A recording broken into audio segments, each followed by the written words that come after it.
there guys, this is Dan Harris from San Diego FunctionalFitness.com, your dynamic balance and functional training workshop in San Diego.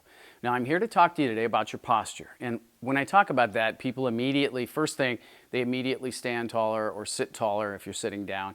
That's not what I'm talking about. Of course, your static posture is important because it takes stress off of joints and everything else if you're standing correctly. But I'm talking about dynamic posture. This means your posture as you're up moving around and doing active things in your life that you do every day.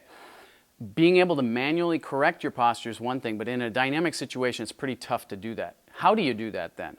Number one, you do it by making sure that you have the correct balance of muscle strength in what are called antagonist muscles. Muscles that, number one, cause you to go into flexion, and muscles that cause you to go into extension. Muscles that move you laterally, and muscles that bring you back to the center. What does that do for you? Why should you care? Well, it does a lot of things. If you're an athlete, it makes you perform better. Your center of gravity is where it's supposed to be. You're quicker able to move on your feet, stop, start, and that's what athletes need to do. So it makes you perform at a higher level. Number two, it makes you less susceptible to injury. Why?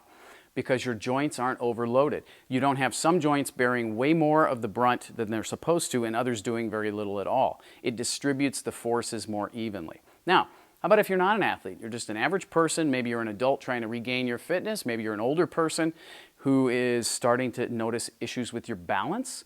Well, having better dynamic posture, again, puts your center of gravity where it's supposed to be, makes you more steady on your feet. So if you're an older person, it makes you less likely to be susceptible to a fall or even to have that fear in your head that you might fall. And if you're an adult who's basically either just starting or maybe trying to take your fitness to the next level, improving your posture and your balance can mean light years of improvement in your overall fitness level because it's going to enable you to do things that right now you're a little hesitant to do. So I hope that was of interest to you. If you'd like to learn more, please visit my website at SanDiegoFunctionalFitness.com. Again, my name is Dan Harris. Thanks for watching.